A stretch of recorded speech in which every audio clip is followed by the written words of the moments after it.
نحمده ونصلي على رسوله الكريم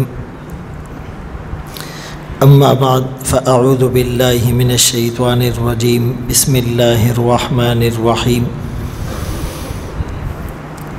إنما يخشى الله من عباده العلماء وقال النبي صلى الله عليه وسلم إنما بعثت معلما صدق الله العظيم وصدق رسوله النبي الأمي الهاشمي المدني الكريم ونحن على ذلك لمن الشاهدين والشاكرين والحمد لله رب العالمين۔ دل مایوس میں وہ شورش برپا نہیں ہوتی، امیدیں اس قدر ٹوٹی کہ اب پیدا نہیں ہوتی، ہوا ہوں اس قدر افسردہ رنگ باغ ہستی سے، ہوائیں فصل گل کی بھی نشاط افزا نہیں ہوتی۔ انتہائی قابل صد تکریم و تعظیم علماء کرام، طلباء، سب سے پہلے تو میں بھی اپنی خوشی کا اظہار کروں گا کہ اللہ تعالیٰ نے اس ادارے میں آنے کی توفیق دی، جس کی نسبت ہمارے اکابر کے ساتھ ہے، اور یہ نسبت اتنی قیمتی چیز ہے کہ ہمارے سارے جو درجات ہے اس کی اساس یہ نسبت ہے۔ عمل کی اپنی اساس کیا ہے؟ بجز ندامت کے پاس کیا ہے؟ رہے سلامت تمہاری نسبت، میرا تو بس یہی آسرا ہے۔ ہمارے اکابر کی ہمیں تائید مل جائے، ان کی توثیق حاصل ہو جائے، ان کی دعاؤں میں ہمارا نام آ جائے، ان کی نیک تمنائیں ہمیں مل جائے، ہمیں اس سے زیادہ کیا چاہیے؟ اور این سعادت بزور بازو نیست۔ مجھے ایک جملہ یاد آیا کہ 1999 میں 99 میں، یعنی آج سے 24 سال 25 سال پہلے، میں نے ایک آرٹیکل پڑھا، ایک یہودی نے لکھا کہ مستقبل میں مسلمانوں کو مارنے کے لیے ہمیں جنگوں کی ضرورت نہیں ہوگی، دو چیزیں مسلمان میں داخل کر دو، مسلمان مقابلے کا نہیں رہے گا۔ ایک چیز شبہات اور دوسری چیز شہوات۔ شبہات کیا ہے؟ کہ زکوٰۃ دینے سے کیا فائدہ؟ ہم اتنی محنت کر کے پیسہ کمائیں اور پھر زکوٰۃ دیں۔ اور حج کے بارے میں یہ کہنا کہ جی لاکھوں روپے دے کر حج کرنے سے اور بار بار عمرہ کرنے سے کیا بنتا ہے؟ کسی غریب کی مدد ہو، کسی بے گھر کو گھر دیا جائے، کسی بیمار کا علاج کیا جائے۔ اور قربانی کے موقع پر یہ افواہ پھیلانا کہ جی لاکھوں جانور ہوتے ہیں، کروڑوں روپے خرچ ہوتا ہے، پھر ان کا خون بہتا ہے، پھر علائشیں ہوتی ہے، پھر گوشت کھانے سے گرمائش ہوتی ہے، پھر ہیپاٹائٹس بی اور سی کے لوگ بیمار اور مریض بن جاتے ہیں۔ تو بجائے اس کے ہم کوئی اور نیکی کا خیر کا کام کر لیں۔ اگرچہ اس کے بہت سے جوابات ہیں، میں تفصیل میں نہیں جانا چاہتا، لیکن اس طرح کے شبہات وہ پیدا کرتے ہیں۔ اور دوسری چیز شہوات، بے حیائی، فحاشی، عریانیت، ان الذین یحبون ان تشیع الفاحشہ۔ اب ان دونوں کا مقابلہ کیسے کیا جائے؟ شبہات سے بچنے کے لیے ہمیں علم حاصل کرنا پڑے گا، اور علم میں بھی رسوخ۔ جب قرآن اور حدیث کا علم ہوگا اور اس میں رسوخ ہمیں حاصل ہوگا تو کسی ملحد یا کسی منکر حدیث یا کسی ایتھیسٹ یا کسی سیکولر یا کسی فاشسٹ کی چال میں ہم نہیں آ سکتے۔ قرآن اور سنت کے علم میں وہ اٹریکشن اور پاور ہیں، وہ نور ہے جو ہمیں اس کے شبہات سے محفوظ رکھے گا۔ تو پہلی توجہ تو آپ نے دینی ہے علم پر، اور جیسے ڈاکٹر صاحب فرما رہے تھے کہ اس وقت سارا فوکس اسی علم پر ہو۔ بہت سے لوگوں کو یہ دیکھا گیا ہے کہ دوران علم اپنے کاز کو حاصل کیے بغیر جب وہ دوسری طرف توجہ ڈائیورٹ کرتے ہیں کہ میں کمپیوٹر کورس ساتھ ساتھ کر لوں، لینگویج کورس ساتھ ساتھ کر لوں، کنونشنل ایجوکیشن ساتھ ساتھ کر لوں، بعض اوقات تو وہ اس علم میں رسوخ سے محروم ہو جاتا ہے، اور کچا ذہن ہونے کی وجہ سے دوسری طرف کے دلائل حاوی ہو جاتے ہیں، اور جن شبہات سے بچنے کے لیے یہ علم حاصل کر رہا تھا خود اس کا شکار ہو جاتا ہے۔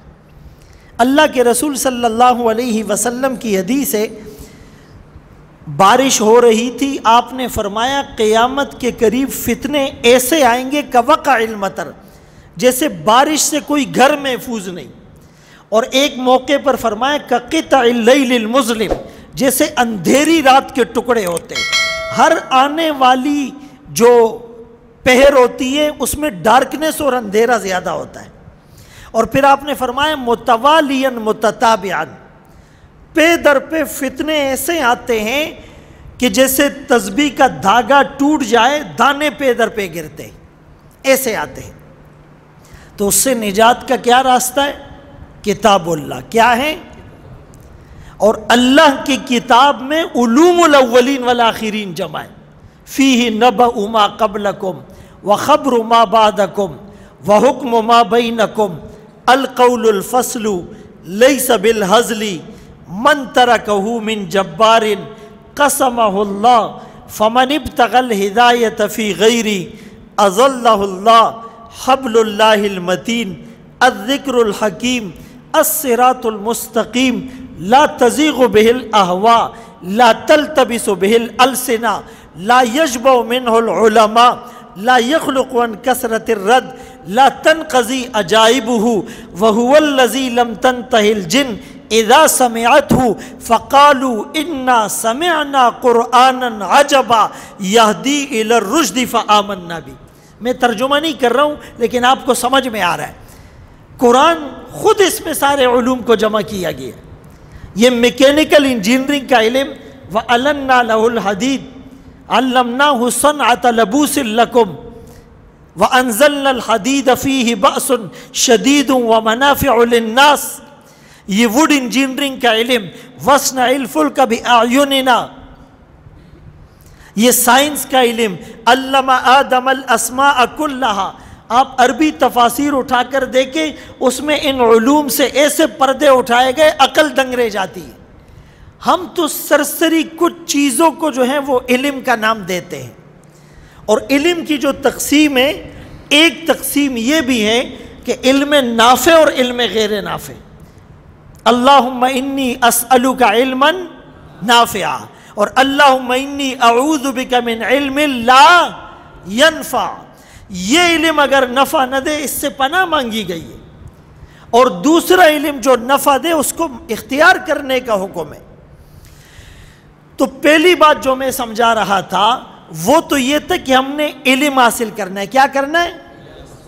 اور علم میں رسوخ حاصل کرنا ہے، اور رسوخ تب ہوگا کہ اس وقت آپ کا سارا فوکس اسی کی طرف ہو، میری نحو، میری صرف، میری فقہ، میری تفسیر، میرا حدیث، اصول حدیث، اور میری جو ہے وہ لغات، اور میری جو ہے وہ تراکیب، اور میری جو ہے وہ گرامر، یہ مضبوط ہو جائے۔ ورنہ آپ پھر کل کو جب محاذ پر بیٹھیں گے نا، فورم پر بیٹھیں گے، اور پھر آپ کا ٹاکرا ہوگا باطل سے، تو پھر آپ نہیں جیت سکتے۔ اسی لیے سب سے پہلا کام آپ نے یہ کرنا ہے، شبہات سے بچنے کے لیے کیا کرنا ہے؟ علم حاصل کرنا ہے۔ اور علم کیا ہے؟ یہ بھی ایک سوال ہے۔ عبداللہ ابن مسعود رضی اللہ عنہ فرماتے ہیں لیس العلم بکثرت الحدیث ولکن العلم عن کثرت الخشیہ، علم زیادہ حدیث یاد کرنے کا نام نہیں، علم خشیت کا نام ہے۔ انما یخشی اللہ من عبادہ، حضرت مجاہد فرماتے انما العالم من خشی اللہ، حضرت ربیع فرماتے ہیں من لم یخش فلیس بعالم۔ ہمارے اندر خشیت آئیے۔ ربی زدنی علما کا ایک مطلب یہ کہ پہلے 10 حدیثیں یاد تھی پھر 100 ہو گئی، دوسرا مطلب یہ کہ پہلے 10 حدیثیں یاد تھی، عمل نہیں تھا، 1 سال بعد وہی 10 حدیثیں ہیں لیکن اس پہ عمل ہو گیا۔ کیا اس طور پر زدنی علما کے ہم مصداق بنے؟ مدرسے میں آنے سے پہلے بھی تہجد نہیں تھی، اب بھی نہیں ہے۔ مدرسے میں آنے سے پہلے بھی نماز میں خشوع نہیں تھا۔ ایک ہے نماز پڑھنا اور ایک ہے نماز میں حاضر ہونا۔ نماز میں حاضر ہونا، یحافظون اور دائمون، اور ایک ہے نماز آپ کو برائی سے، گناہ سے روک دے، ان الصلاۃ تنہی عن الفحشاء والمنکر۔ تو ایک مطلب تو یہ کہ عمل آ جائے، کیا آ جائے؟ عمل آ جائے۔ شبہات سے بچنے کے لیے علم۔ دوسری چیز کیا تھی؟ شہوات۔ شہوات سے بچنے کے لیے اللہ والوں کی صحبت۔ اتقوا اللہ وکونوا مع الصادقین۔ کونوا امر کا صیغہ ہے، امر کے 16 معنی آتے ہیں۔ الامر للوجوب، یہاں وجوب کے معنی میں ہے۔ علامہ آلوسی رحمۃ اللہ علیہ نے اس کے ضمن میں لکھا خالطوہم لتکونوا مثلہم، اللہ والوں کے ساتھ گھل مل جاؤ تاکہ ان جیسے بن جاؤ۔ صحابہ بھی تو یہی کہتے تھے کونو مثلنا۔ میں تقریر کیوں کرتا ہوں؟ میں اس پوزیشن میں نہیں ہوں کہ آپ کو کہہ سکوں میری طرح بن جاؤ۔ صحابہ نے اتنی محنت کردار پر کی کہ انہیں اقوال کی زیادہ ضرورت ہی پیش نہیں آئی۔ ایک بات اور اشرف علی تھانوی رحمۃ اللہ علیہ فرمایا کرتے تھے اللہ والوں کی صحبت میں جاؤ۔ وہ اس آیت کا ترجمہ حضرت نے یوں کیا، اللہ والوں کی صحبت میں رہ پڑو، اللہ والوں کی صحبت میں رہ پڑو، بوریا بسترا ڈال کر۔ اس کثرت سے آنا جانا لگا رہے کہ لوگ کہیں یہ تو ان کا اپنا آدمی۔ یہ ہے کونوا مع الصادقین۔ شاہ عبد الغنی بولپوری رحمۃ اللہ علیہ سے کسی نے پوچھا حضرت بیعت کیوں ضروری ہے، صحبت کیوں ضروری ہے؟ فرمایا کہ آقا کی صحبت کے بغیر کوئی صحابی بن سکتا ہے؟ کہا نہیں۔ کہا صحابی کی صحبت کے بغیر کوئی تابعی بن سکتا ہے؟ کہا نہیں۔ کہا تابعی کی صحبت کے بغیر کوئی تبع تابعی بن سکتا ہے؟ کہا نہیں۔ اسی لیے صحابی کی دی ہوئی کھجور اور ہمارا احد پہاڑ جتنا سونا خرچ کرنا کبھی بھی برابر۔ حل یستوی الذین یعلمون والذین لا یعلمون، حل استفہام انکاری ہے، کبھی برابر نہیں ہو سکتے۔ وما یستوی الاعمی والبصیر ولا الظلمات ولا النور ولا الظل ولا الحرور وما یستوی الاحیاء ولا الاموات۔ تو شہوات سے بچنے کے لیے کیا کرنا پڑے گا؟ ڈرامے، فلمیں، لڑکیاں، ہاسپٹل میں کاؤنٹر پہ لڑکی، اسکول میں ریسیپشن پہ لڑکی، ڈائیو میں بس ہوسٹس لڑکی، جہاز میں ایئر ہوسٹس لڑکی، نیوز والی لڑکی، ان سے بچانے کے لیے ہمیں کیا کرنا پڑے گا؟ اللہ والوں سے بیعت ہونا پڑے گا، ان کی صحبت اختیار کرنی پڑے گی۔ اور ان کی صحبت کا ایک طریقہ ان کی سوانح آیات اور ان کی آپ بیتی کو پڑھنا۔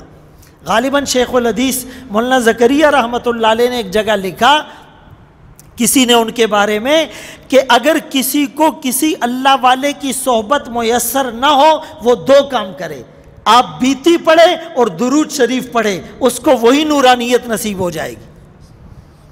تو کم از کم یہ تو آپ کر سکتے ہیں، آپ بیتی ہیں اور حضرات کی جو سوانح عمری ہیں وہ آپ لیں اور اس کو پڑھیں۔ درود شریف کی کثرت ہو، نظروں کی حفاظت جب تک نہیں ہوگی علم بھی نہیں آئے گا، استحضار بھی نہیں آئے گا، عمل کی توفیق بھی نہیں ہوگی۔ اللہ ہم سب کو ان باتوں پر عمل کی توفیق نصیب فرمائے۔ وآخر دعوانا الحمدللہ رب العالمین۔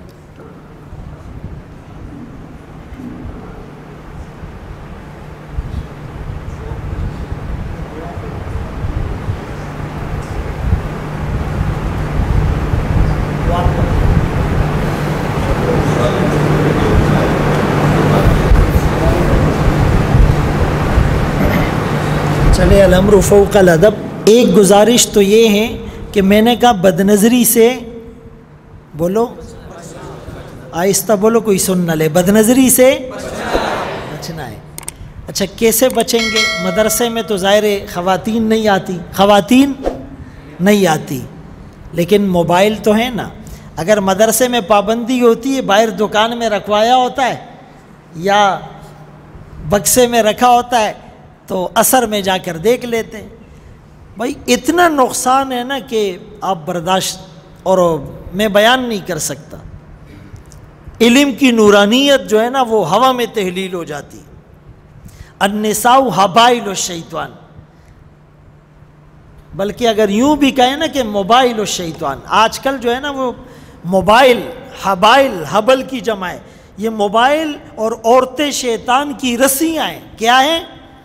رسیاں ہیں۔ اور اللہ حدیث قدسی میں فرماتے من ترکہا مخافتی ابدلتہ ایمانا یجد حلاوتہ فی قلبی، جو میرے ڈر سے بدنظری چھوڑے گا بدلے میں ایسا ایمان دوں گا اس کی حلاوت یہ دل میں محسوس کرے گا۔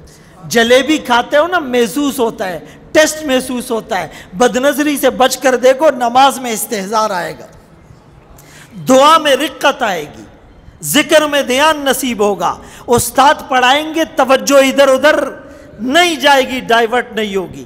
یہ بہت بڑا فتنہ ہے۔ پہلے فرسٹ جی تھا، 1G یہ تھا، صرف میسج فون آتا تھا، پھر سیکنڈ جنریشن اس میں میسج آتے تھے، پھر تھرڈ جنریشن اس میں تصویر آتی تھی، پھر فورتھ جنریشن اس میں ویڈیو آتی تھی، اب ففتھ جنریشن اس میں کیا ہوتا ہے پتہ ہے؟ اس میں آپ گیم کرے، چیٹنگ کرے، آپ آن لائن کرے، آگے تو میٹاورس کا زمانہ ہے، بڑے بڑے فتنے ہیں۔ تو موبائل سے بچنا ہے، بدنظری سے بچنا، ڈراموں سے، فلموں سے، موبائل سے بچنا۔ تو کوشش کریں گے سب۔ الحمدللہ رب العالمین والعاقبۃ للمتقین والصلاۃ والسلام علی سید الانبیاء والمرسلین۔ اے کریم اللہ ہم سب کے صغیرہ کبیرہ ظاہری باطنی تمام گناہوں کو معاف فرما۔ جو گناہ دن کے اجالے میں کیے، رات کے اندھیروں میں کیے، جان بوجھ کر کیے، غلطی سے ہو گئے، جو گناہ یاد ہے جو یاد نہیں، اللہ سب کو معاف فرما۔ اللہ اس ادارے کو دن دگنی رات چگنی ترقی نصیب فرما، اسباب اور وسائل کا خزانہ غیب سے انتظام اور انصرام فرما۔ اللہ ان سب طلباء کو دین کا داعی بنا، عالم بنا، مبلغ بنا، مجاہد بنا، ولی بنا، عامل بنا، کامل بنا، حامل قرآن، ناشر قرآن، داعی قرآن، مبلغ قرآن بنا۔ اللہ اخلاص اور للہیت نصیب فرما، استقامت نصیب فرما، عافیت کی دولت سے مالا مال فرما۔ اللہ جتنے فتنے ہیں اللہ اس کو نیست اور نابود فرما، حاسدین کے حسد، شریروں کے شر، ظالموں کے ظلم سے محفوظ فرما۔ اللہ ہمارے آنے کو اپنی بارگاہ میں قبول فرما، جو کہا سنا عمل کی توفیق نصیب فرما، ان اکابر کا سایہ ہمارے سروں پر تادیر سلامت فرما۔ ربنا تقبل منا انك انت السميع العليم وتب علينا انك انت التواب الرحيم وصلى الله تعالى على خير خلقه محمد وآله واصحابه اجمعين برحمتك يا ارحم الراحمين۔